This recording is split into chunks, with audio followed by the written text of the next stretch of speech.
Bonjour les amis, alors aujourd'hui reprise des résumés du livre The Invisible Rainbow, l'arc-en-ciel invisible, ouvrage d'Arthur Firstenberg de 2017, ça n'a pas changé. J'espère que vous avez pu passer de bons moments avec vos proches et vos amis durant les fêtes. Souhaitons-nous la bienvenue en 2021, année qui s'annonce tonitruante, ce qui le sera tout autant avec notamment le développement de la 5G. Alors si vous vous sentez concerné ou que vous êtes curieux du sujet, détendez-vous, c'est parti. Ce livre vous aidera à mettre en lumière les tenants et aboutissants de cette fameuse substance électrique et ses différentes formes. Comme je le disais lors du premier podcast, plus de conscience sur ce sujet permettra l'ouverture de multiples portes de questionnement pour plus de connaissances et in fine plus de choix responsables. Allez, c'est parti! Alors bien qu'en 1879, 250 personnes seulement possédaient un téléphone dans tout New York, 10 années plus tard, sur ce même sol, germaient de denses forêts de pylônes électriques d'environ 25 mètres de haut soutenant une trentaine de branches en croix. Chacun de ces mâts électriques supportait jusqu'à 300 fils, obscurcissant le soleil et les avenues en dessous. L'industrie de la lumière commença environ à cette période. En 1875, des arcs lumineux en carbone éclairaient les espaces publics à Paris et Berlin.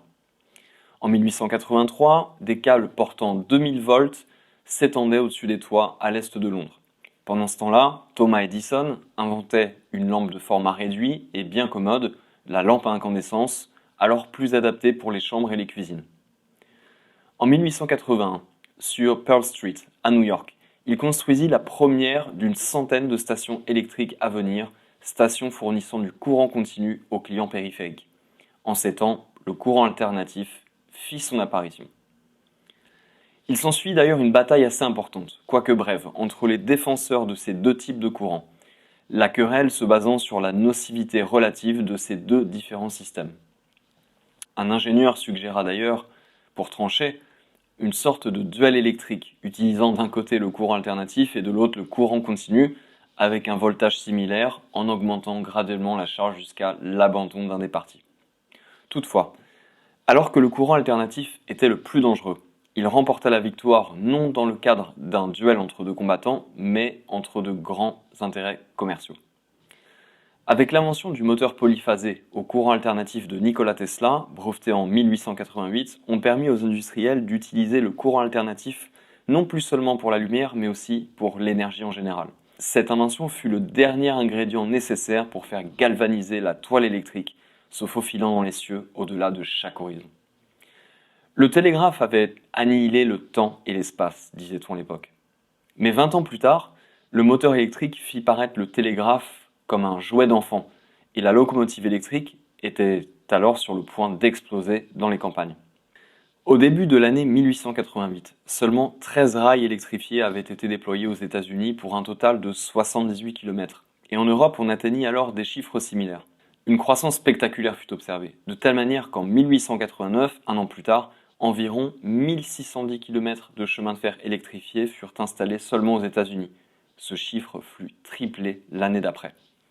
1889, c'est l'année à laquelle on peut dire que l'ère électrique prit un tournant majeur, et c'est sur cette date que la plupart des historiens s'accordent à définir le début de l'ère électrique moderne. 1889, c'est aussi l'année où l'on observa une nouvelle catégorie de blessures, autrefois seulement liées aux accidents dus à la foudre.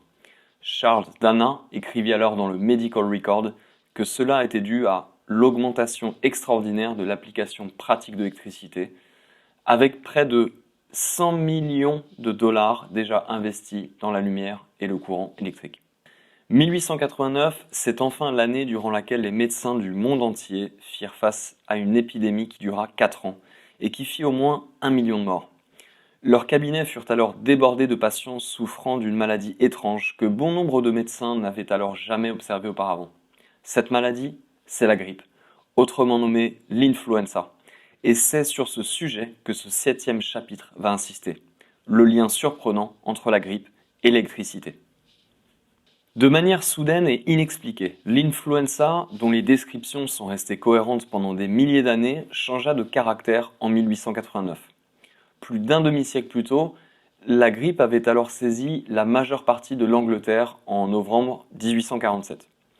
La dernière épidémie de grippe aux États-Unis avait fait rage au cours de l'hiver 1874-1875.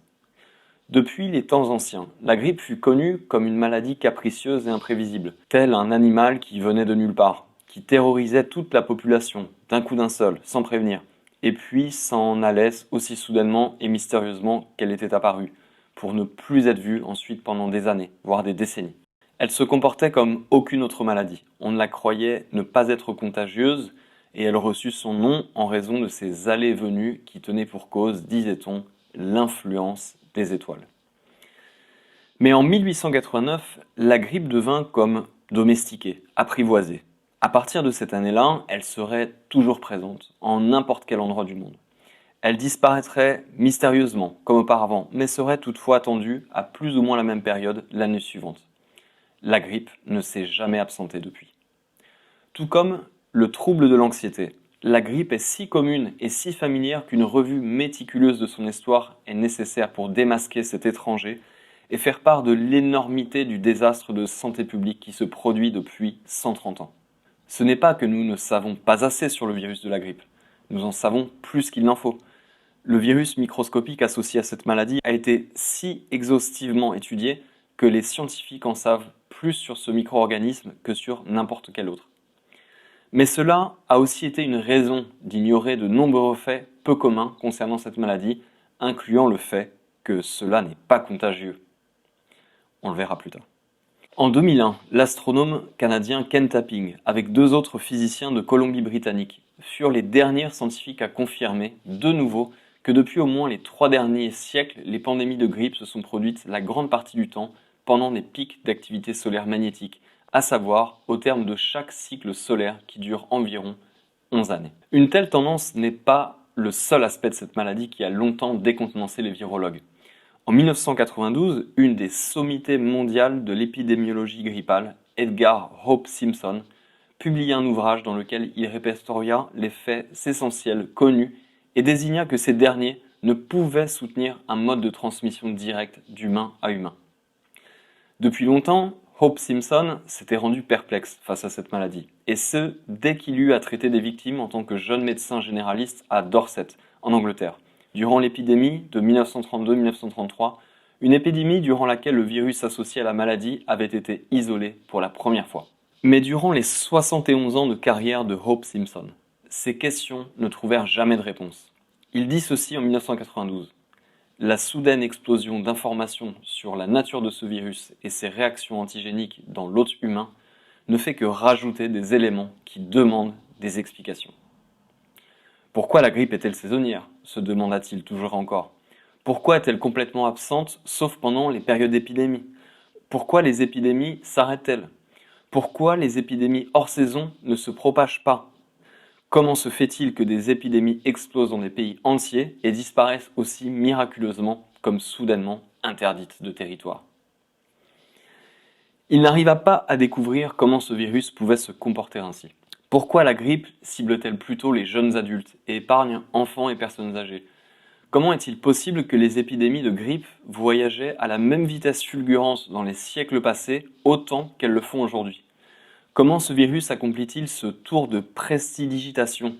Cela se réfère au fait que, quand une nouvelle souche de virus apparaît, l'ancienne souche, entre une saison et une autre, disparaît complètement de la surface du globe, d'un seul coup. Hope Simpson établit une liste de 21 faits distincts propres à la grippe qui le défièrent, lui, et cette explication se basant sur la propagation par contact direct. Il réhabilita finalement une théorie tout d'abord mise en avant par Richard Shoup, qui fut le chercheur qui isola pour la première fois le virus de la grippe chez le cochon en 1931. Lui non plus ne croyait pas que les épidémies de grippe pouvaient s'expliquer par contagion directe. Richard Shoup, et plus tard Hope Simpson, proposa que la grippe ne se transmettait donc pas de personne à personne ou de cochon à cochon de la manière communément admise, mais plutôt que le virus était latent chez les humains ou cochons porteurs, disséminé alors partout dans le monde, et que le virus se réactivait par un déclencheur environnemental de quelque sorte. Hope Simpson proposa plus tard que le déclencheur est connecté aux variabilités saisonnières des radiations solaires et que la nature de ce déclencheur puisse être électromagnétique par nature tout comme bon nombre de ses prédécesseurs le suggérèrent déjà depuis 2 siècles. Quand Hope Simpson était alors jeune médecin, un confrère danois nommé Johannes Migge, à la fin d'une longue et distinguée carrière, publiait alors une monographie dans laquelle lui aussi montra que les épidémies de grippe avaient tendance à se produire lors des activités solaires maximales, et que les nombres de cas de grippe au Danemark augmentèrent puis tombèrent en fonction des tâches solaires. Il dénonça alors, en son temps, l'étroitesse d'esprit de la recherche épidémiologique, limitée alors à la recherche de microbes. Celui qui danse hors marquage prend le risque de se faire écraser le pied, dira-t-il. Il était certain que la grippe avait à voir avec l'électricité, et il en vint à cette conclusion par la même manière que celle de l'auteur de cet ouvrage, celle de l'expérience personnelle. Johannes Migge tint alors soigneusement, entre 1904 et 1905, un carnet de santé pendant 9 mois. Il comparera plus tard ses observations avec celles entreprises pour mesurer le potentiel électrique de l'atmosphère, qu'il prit alors 3 fois par jour pendant 10 ans, et ce dans le cadre d'un autre projet. Il remarqua alors que ces migraines incapacitantes étaient systématiquement corrélées au changement de voltage atmosphérique. Les migraines n'étaient pas les seuls effets relevés dans son carnet. Dans ses jours d'agitation électrique, à chaque fois presque sans exception, son sommeil était perturbé et non réparateur. Il était aussi embêté par de l'étourdissement, de l'irritation, un sentiment de confusion, une sensation de bourdonnement dans sa tête, des pressions thoraciques, des irrégularités cardiaques et des fois, il écrivit « Mon état avait tout d'une attaque grippale menaçante, qui dans tous les cas n'était pas essentiellement différent du début d'une crise de cette maladie. » De 1799 à 2006, plus d'une quinzaine de chercheurs ont connecté la grippe aux taches solaires ou aux changements atmosphériques. La vitesse à laquelle voyage la grippe, ainsi que sa propagation aléatoire, est simultanée à interloquer les scientifiques pendant des siècles. Et cela a été la raison la plus puissante pour nombre d'entre eux de continuer à suspecter l'électricité atmosphérique comme cause, malgré l'étude extensive réalisée sur ce virus. Ici, nous étalerons un échantillon d'opinions anciennes et modernes. Shadrach Ricketson écrit en 1808 dans A Brief History of the Influenza. Il est médecin. Peut-être n'a-t-il jamais eu telle maladie observée qui affecta tant de gens en si peu de temps, comme la grippe. Une ville presque entière, un village, un quartier affecté en quelques jours.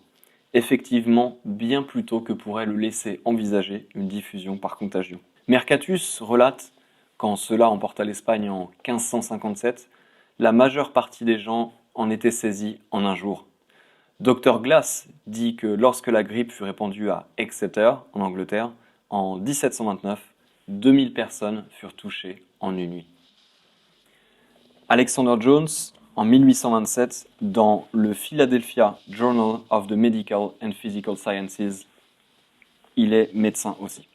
Le simple fait de remarquer que cette épidémie affecte une région entière en l'espace d'une semaine, voire un continent entier aussi grand que l'Amérique du Nord, ensemble avec tous les Caraïbes, au cours de quelques semaines, où les habitants d'un si vaste pays ne pourraient, en si peu de temps, avoir eu la moindre communication ou contact de quelque sorte. Ce fait seul est suffisant pour mettre toute idée de diffusion par contagion d'un individu à un autre hors de question. Sir Morrell Mackenzie, en 1893, dans Fortnightly Review, il est aussi médecin. La contagion seule est inadéquate pour expliquer la soudaine et simultanée éruption de la maladie dans des pays largement distants des uns des autres, et la curieuse manière par laquelle il a été appris qu'elle attaque les équipages de navires en mer, ou la communication avec des lieux ou personnes infectées, est alors à mettre hors de l'équation. James Bordley et M. McGehee Harvey en 1976 dans Two Centuries of American Medicine. Ils sont tous les deux médecins. Avant 1918, il se trouve des archives de 2 autres épidémies majeures de grippe en Amérique du Nord durant les 2 siècles derniers. La première de celles-ci arriva en 1789, l'année durant laquelle George Washington fut inauguré président. Le premier bateau à vapeur ne traversa pas l'Atlantique avant 1819, et le premier train à vapeur ne circula pas avant 1830. Ainsi, cette épidémie se produisit quand le moyen d'acheminement le plus rapide de l'homme était le cheval au galop. Malgré cela, l'épidémie de grippe de 1789 se diffusa avec grande rapidité. beaucoup plus vite et beaucoup plus loin qu'un cheval puisse galoper. Avant-dernière citation, Roderick McGrew en 1985 dans Encyclopedia of Medical History. Il est aussi médecin. Le virus de la grippe peut se communiquer de personne à personne par des gouttelettes d'humidité venant du tract respiratoire. Toutefois, la communication directe ne peut être prise en compte pour les épidémies simultanées de grippe dans des endroits largement éloignés les uns des autres. Enfin, John Cannell, en 2008, sur l'épidémiologie de la grippe dans le Virology Journal, il est aussi médecin. Pourquoi les modèles épidémiques en Grande-Bretagne n'ont pas changé en 4 siècles, siècles dans lesquels se sont vues de grandes augmentations de la vitesse du transport humain? Voilà, c'en est tout pour les citations, on va reprendre le résumé. Le rôle du virus qui infecte seulement le tract respiratoire a dérouté quelques virologues, car la grippe n'est pas seulement ou même principalement une maladie respiratoire. Pourquoi les maux de tête, les douleurs oculaires et musculaires, les effondrements? Pourquoi la dysfonction visuelle occasionnelle? Les retours d'encéphalite, de myocardite et de péricardite? Pourquoi les avortements, les enfants mort-nés et les malformations à la naissance? Dans la première vague de la pandémie de 1889 en Angleterre, les symptômes neurologiques étaient plus souvent remarquables et les symptômes respiratoires étaient alors absents. Le manque fréquent de maladies respiratoires était aussi noté dans la pandémie mortelle de 1918. Dans un cahier de 1978, Beveridge, qui avait survécu à cette pandémie, écrivit que la moitié de tous les patients de cette pandémie n'avaient pas de symptômes initiaux de sécrétion nasale, d'éternuement ou de maux de gorge. Ensuite, il y a la confusion sur le sujet des infections animales, qui sont de plus en plus relayées dans les médias année après année, nous effrayant à propos de la transmission de la grippe depuis les porcs ou les oiseaux. Ce qui est embêtant, c'est qu'au travers de l'histoire, depuis des milliers d'années, toutes sortes d'animaux ont contracté la grippe en même temps que les humains. Ce même Beveridge, dont nous avons parlé un peu plus tôt, releva 12 épidémies durant le 18 et 19e siècle, dans lesquelles les chevaux attrapèrent la grippe, habituellement 1 à 2 mois avant les humains. En fait, cette association fut considérée si fiable qu'en décembre 1889, Syme Stopson, observant les maladies liées à la grippe chez les chevaux britanniques, écrivit dans le British Medical Journal pour prédire une épidémie imminente chez les humains, une prévision qui se révéla exacte. Durant la pandémie de 1918 et 1919, des singes et des babouins moururent en grand nombre en Afrique du Sud, mais aussi des moutons au nord-ouest de l'Angleterre, des chevaux en France, des caribous dans le nord du Canada, ainsi que des buffles dans le Yellowstone. Il n'y a aucun mystère ici. Nous n'attrapons pas la grippe depuis les animaux et eux de nous non plus. Si la grippe est causée par des conditions électromagnétiques anormales dans l'atmosphère, alors cela affecte tous les êtres vivants en même temps, incluant les êtres vivants qui ne partagent pas les mêmes virus et qui ne vivent pas proches des uns des autres. L'obstacle pour démasquer cet étranger qu'est l'influenza tient du fait que l'on parle de 2 choses différentes. L'influenza, la grippe, est un virus, mais c'est aussi une maladie clinique. La confusion émergea aux environs de 1933 et s'explique par l'organisme alors découvert dans le corps humain par Richard Shoup, et non pas par les symptômes cliniques. Si une épidémie frappe et que vous développez la même maladie que tout le monde, mais qu'un virus de la grippe ne peut être isolé de votre gorge et que vous ne développez aucun anticorps, alors l'on vous dit que vous n'avez pas la grippe. Mais le fait est, bien que le virus de la grippe soit associé aux épidémies de la maladie, il n'a jamais été prouvé que le virus cause ces dernières. 17 années de surveillance par Hoptonsom dans et autour de la commune de Cirencester en Angleterre a révélé que malgré la croyance populaire, la grippe n'est pas facilement communiquée de personne à personne dans le même foyer. 70% du temps, même pendant la pandémie de grippe de Hong Kong en 1968, seulement une personne par foyer attrapait la grippe. Si une seconde l'attrapait, c'était souvent en même temps, ce qui explique qu'ils ne l'aient pas attrapé l'un de l'autre. Des fois, différents variants mineurs circulaient dans le même village, dans un même foyer aussi, et occasionnellement, 2 frères qui partagent le même lit attrapèrent un variant de grippe différent, prouvant ainsi qu'ils ne l'aient pas attrapé l'un de l'autre. Enfin, une autre indication des défaillances des théories dominantes est l'échec des programmes de vaccination. Bien que des vaccins aient prouvé conférer quelque immunité face à des souches particulières du virus de la grippe, plusieurs virologues éminents ont admis au fur et à mesure des années que la vaccination n'eût rien fait pour contrer les épidémies et que la maladie se comporte toujours comme un millier d'années auparavant.